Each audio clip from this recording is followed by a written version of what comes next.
I know. I know. I know. I know there's a game tonight. This is going to be a good game, too. Indiana Fever versus the Minnesota Lynx. Caitlin Clark and them are 7-1. And the only people they've lost to that won was the Lynx.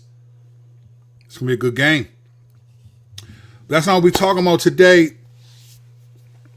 We're talking about, let me tell you something. Look, first things first, welcome to CNN. I'm the underdog, Kirk Ken. On this channel, we take no part in the unfruitful works of darkness, but instead expose them, all right? Appreciate all the people liking and subscribing to the channel. We are at 41 and some change. Let's see if we can get to 4150 by today. Obviously, I will be out after the game. I'm gonna be back with some thoughts of the game tonight. Caitlin Clark and them, see how they do. But I want to talk about this, man, because this is something that's actually dear to my heart. When I grew up as a kid, well, that's how you grow up as a kid, right? When I grew up as a dog, I grew up, right? I don't know what it was, but like in my neighborhood, I grew up in a kind of tough neighborhood.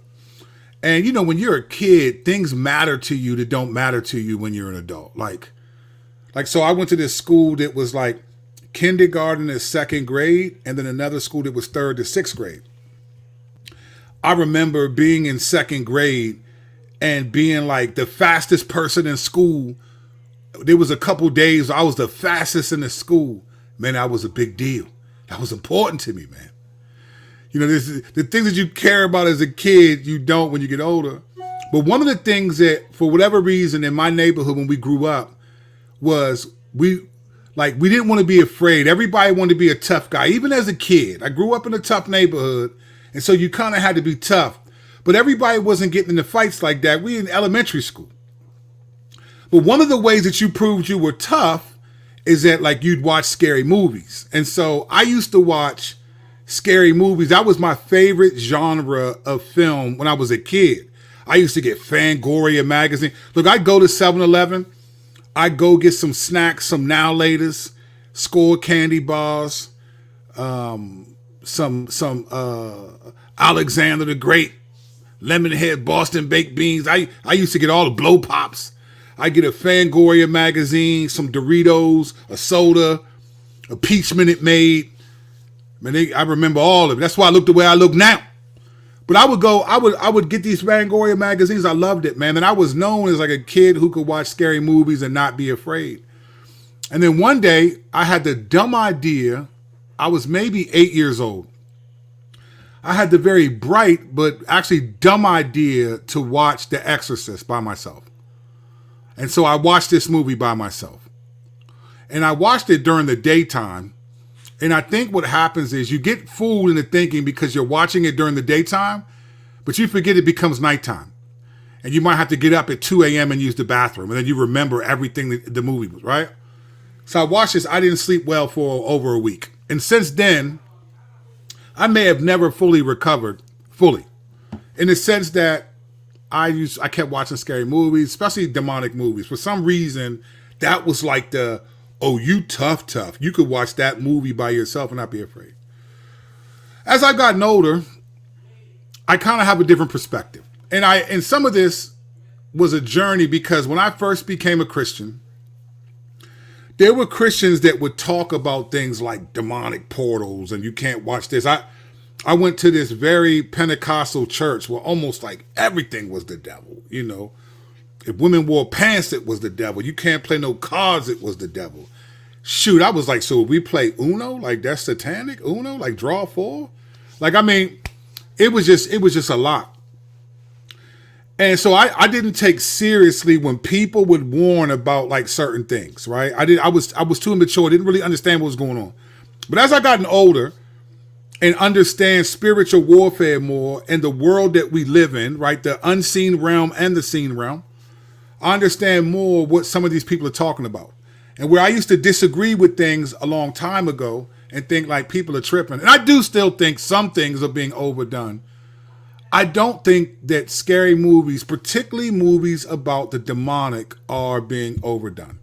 I think there is a real spiritual component there. And I want to explain what I mean. So, there's a new movie on Netflix that just came out like a week ago. and it's called The Deliverance. Now, maybe you notice there are a lot of movies. First of all, that genre, the Exorcist, the Exorcism of Emily Rose, the Conjuring, like that genre always has an audience. But lately, we've seen sort of the rise of like witchcraft, and if you follow this stuff, you'll see like people leaving witchcraft to become Christians and sharing their testimonies. I guess because I watch these things, they show up on my algorithm a lot. But there's a rise of movies that have come out, and there's a theme that most of these movies, most of them exaggerate for the sake of scaring us through music, through activity. Most of them exaggerate the demonic presence and what actually happened from the true story. Most of them do. But these movies are a big deal. And so Lee Daniels has a new movie. Lee Daniels is a black director. He's done shows like Empire, stuff like that. A lot of Lee Daniels stuff is like pro-black, all black like movies and casts and things like that, which is fine. There's tons of movies that are all white people, all eight, whatever, right? But Lee Daniels did this movie. I personally think this is a movie. You don't see a lot of black people in horror films like that. You'll see some here and there, science fiction maybe, but you don't really see a lot of black people in like black people in like movies that are about the demonic, because we don't be playing with that. Like when I was a kid, if we was walking, white people, I give white people their credit. One thing I'm grateful for about white people is white people are more curious. If black people ruled the world and it was a black world, we wouldn't know nothing about the ocean, wouldn't know nothing about space. We wouldn't be going nowhere, fam. We wouldn't know nothing about the woods and all of that, man. I give that to white people. Right? The Lord has gifted white people to be adventurous and they'll hear a sound and go discover it. Black people would hear a sound and be gone. As a matter of fact, when I was a kid, we would just be walking, and as soon as somebody started running, everybody ran. We didn't know even what we was running for. We'd catch up like, hey, yeah, why was we running? We didn't even know, but we just didn't play. That's why you don't see black people in horror films, because they got to kill black people first, because one or two things are going to happen. We're going to leave and be out of the film, or we're going to try to fight the killer, whatever it is, and all of that, right? Because we just crazy. So this film by Lee Daniels, I wasn't surprised it was predominantly black cast, except for Glenn Close, who's a famed actress. And this movie, when you watch the trailer of the movie, which I wouldn't recommend, I don't recommend it. I mean, if you like that stuff, do you. But I don't recommend it. But when you watch the trailer, it's pretty much the typical demonic possession, demons, crazy voices, walking backwards like spiders and things like that. And a lot of people would say, hey, there's portals and stuff. You shouldn't watch these types of movies. And I used to be like, man, I ain't trying to hear that, man. That's that uber, like super Pentecostal talk. But I've come to my senses now, and I realize I do believe something is going on. And I don't know if you watch a movie that all of a sudden demons are walking in your house like, here we go. We get ready to shake it up. I don't think so. But there is something that happens for many of us, even if you're a believer and you believe in the power and the blood of Jesus Christ. There is something that happens when we watch these movies, and I'm going to talk about that in a second. But first, one of the reasons why I stopped watching movies like this was, one, because spiritual warfare is real. Whether you're a Christian or not, you at least recognize, if you're not a Christian, that evil exists and crazy things happen. Everything from just bank robberies to serial killers, like there's stuff going on. People, witchcraft and this and that, right? The occult and the rise of it, which another video is coming tomorrow, by the way, on the occult. You recognize that this is the reality. So we're not going to pretend like, so even if you're not a believer and you don't have the ultimate view of heaven and hell, there's some things that just aren't right? But as a Christian, I stopped watching these movies, not because, the power of Jesus is greater than that, but that's not the intent of these movies, is not to give us an accurate depiction of spiritual warfare. In fact, there's only one movie, there may be more, but there's only one movie that I've seen recently that I think gives the best depiction of spiritual warfare from a Christian worldview that I've even participated in this, and that was Nefarious. And that was actually done by people who are Christians.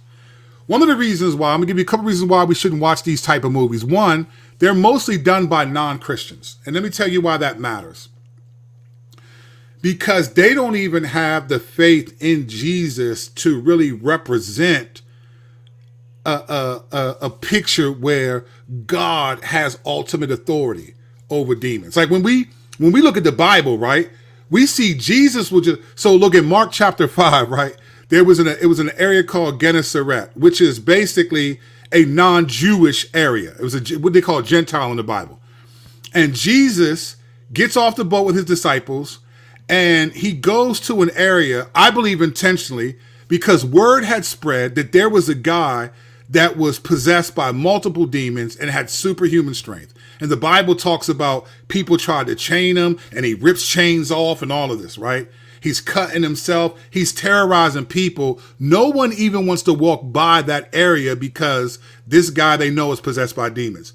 In the Bible, they had a real supernatural storyline. They understood the reality. Jesus shows up. It says in Mark 5 that the possessed man, who apparently had thousands of demons in him, because he said legion, and anyway, this demon-possessed man sprints towards Jesus, and he kneels in front of him, and then begs Jesus not to torment him before the appointed time, and then asks, can they go in the pigs? Right? You don't get that from these movies. What you get from these movies is the almost unimaginable power of demons and Satan and the worship of that, right? And I think, I can't prove this, but I think because those movies are done largely by non-Christians and they present evil in a almost omnipresent, omniscient, all-powerful way. Maybe there's some Catholic priest that stumbles across, but then they never really go away. They look like they go away. Because evil is presented in that way, what it does is, I think, it magnifies the supernatural cosmic evil beings that do exist and puts them on a status that's equal to or greater than God himself. And I think that's dangerous because the people who make these movies don't have a view of God the way the average Christian would have a view of God, that he's all-powerful, unchangeable, immovable, unstoppable, the gospel, the power of the almighty God through his holy blood. But they don't think like that. So they're going to present the movie first, not to give you a realistic worldview, but to entertain you. And the entertainment in this genre of movies is to scare you.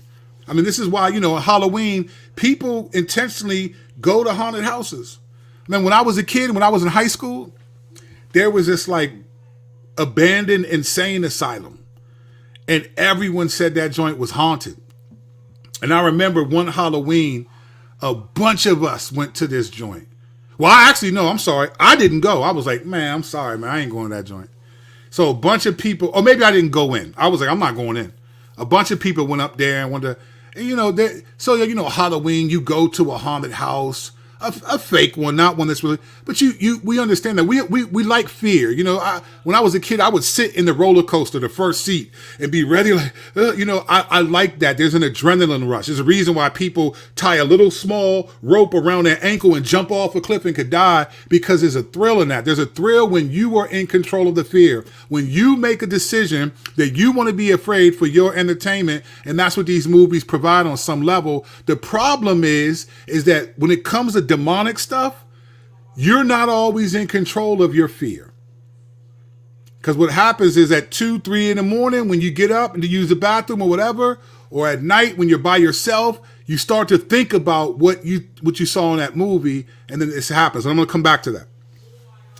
One reason is we shouldn't watch these movies, especially if you're a believer, is they're not presenting spiritual warfare in a way that's accurate to what we know. Number 2, they are literally playing with something that is far beyond their comprehension for real. And let me prove this. This is not, you don't have to be a believer, but this is factual from the people who did the movie, all right? Let's look at this article about what happened to cast members while they were filming this movie about the demonic, about Deliverance, right?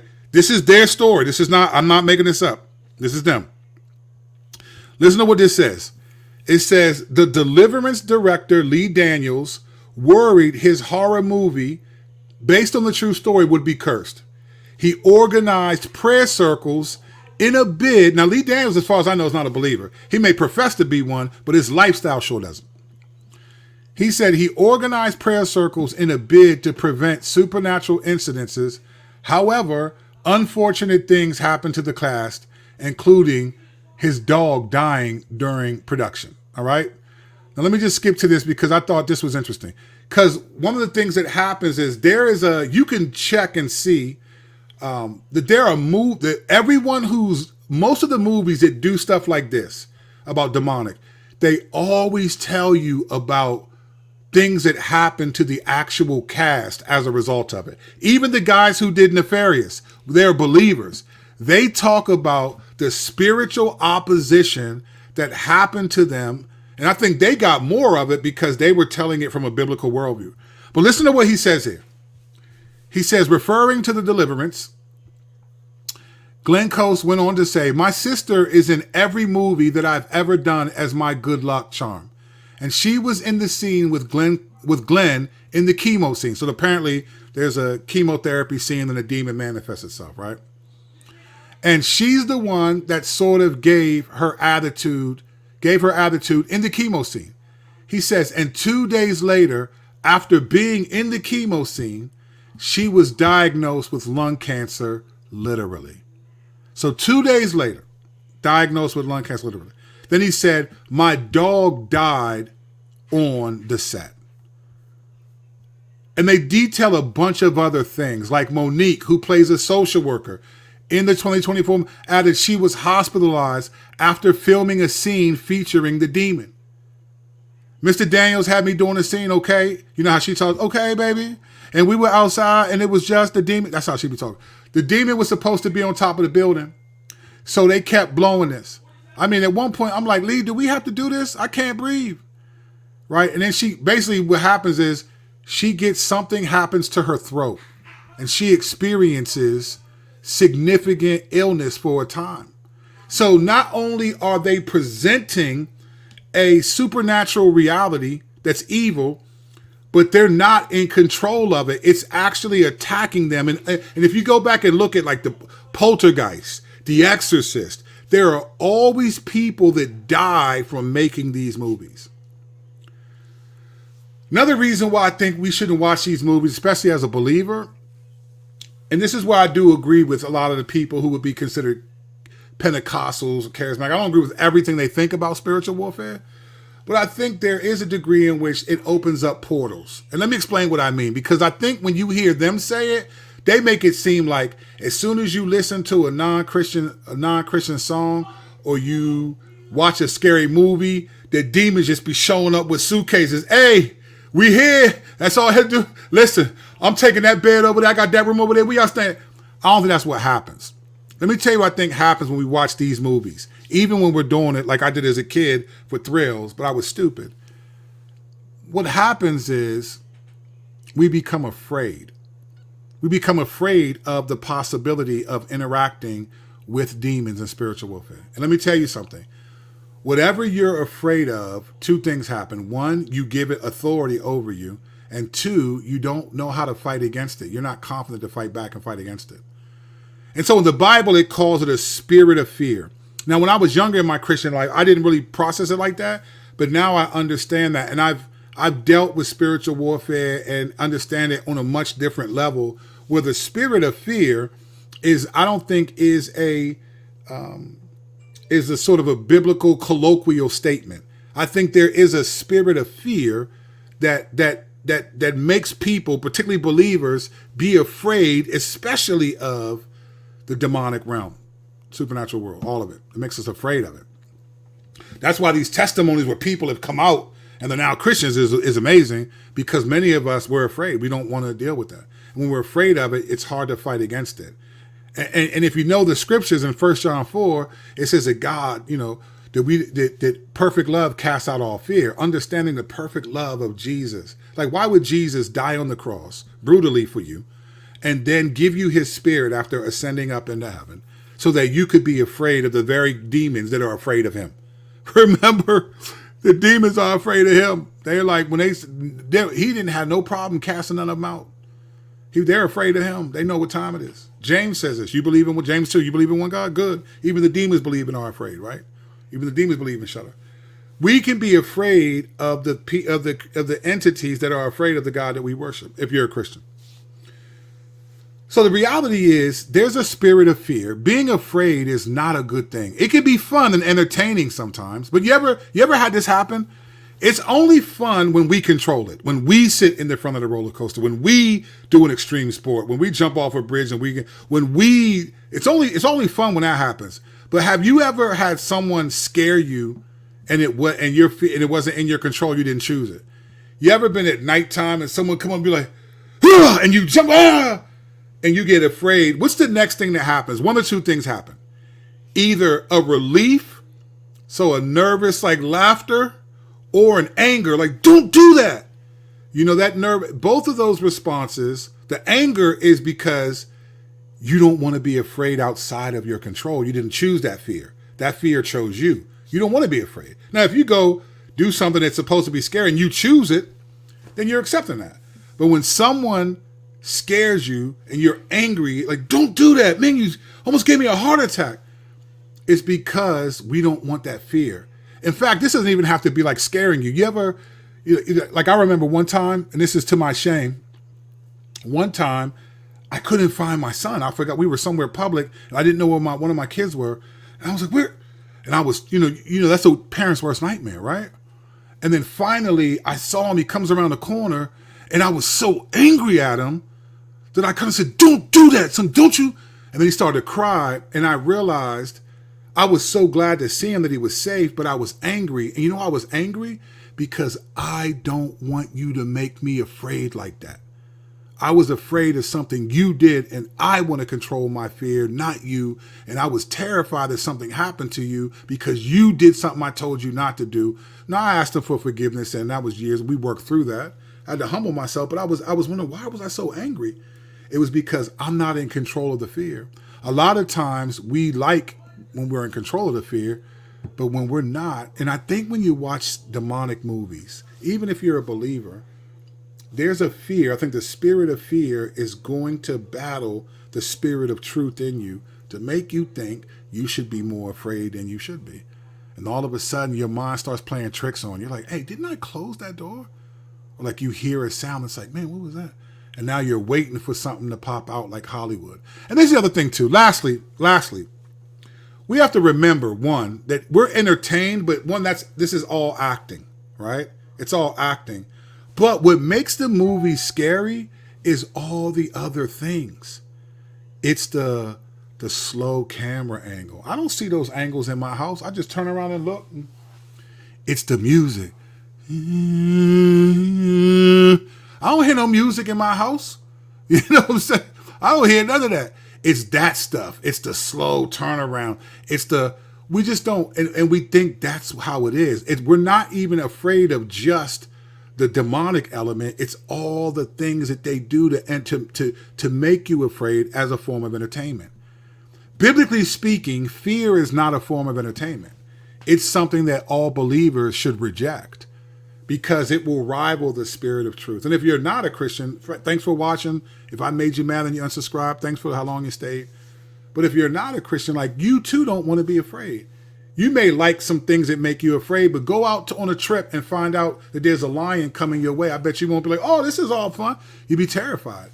None of us like fear that we can't control. And even the people who made this movie, they recognize we couldn't control what was happening and we were afraid. They could not wait to finish this film. And Lee Daniels, the director, said, I'm not doing another one of these films. He said, I've never done one. I wanted to do one to get it from under my belt, to kind of put it on my bucket list, but I'm done. I'm not doing. And some of them were like, what is going on? It's you're playing with something you do not understand. That's serious. Evil is serious. The devil is serious. The demonic is, and you also don't have the faith in the one thing that they're afraid of that can help you get through it. Now, believers, we do, but that doesn't mean we won't be afraid. And sometimes we just have to be honest and be like, you know what? Yeah, that stuff will scare me. Even though I'm a Christian, even though I trust God, I'm afraid of if I see that stuff. So I just think, man, I wouldn't watch the movie. I wouldn't watch it. The trailer sometimes can even get you. I did watch the trailer because I wanted to see. I doubted it. I mean, it's typical. It's the typical stuff. It's just an all-black cast. The only reason why I would have watched it maybe years ago is to see how black people react. Because usually white people are in those movies and they just have a different way they process things. And so, especially depending on where they're from. And it's based on a true story. This was a true story. This happened to a black family in Gary, Indiana. Gary, Indiana is always in the top 5 of the poorest and most violent cities in the country. Usually in the top 5. It's definitely the top 10. But in the country, usually in the top 5, Gary, Indiana, where the Jacksons are from, Michael Jackson and them. A lot's changed since they left. So it's a true story. They were possessed. All this happened. I don't know how much of the sensationalism, but I'm sure they wasn't hearing no music and no slow camera angles and all that. I just think we have to be careful. Like we love to be entertained, but fear is not entertainment, especially when it's at least fear when it's from the demonic element. Yeah, a roller coaster, yeah, that's fun. If you want to do something, that's fun. Team building sport where you have to fall back into someone and hope they catch you, you're afraid, that's fun. But when it comes to spiritual warfare and supernatural elements, that's not entertainment. That's something that's going to distract you from being faithful because now you're afraid or you have these thoughts in your head. And even if you're not afraid, those movies give an impression that they are as equal to or more powerful than God. And no, they're not. Sorry. All right. You watch this if you want. It's on you. I warned you. I told you. Don't do it. Thanks for watching. I'll see y'all again after the Indiana Fever game. You know we're going to talk about that. All right? Grace and peace.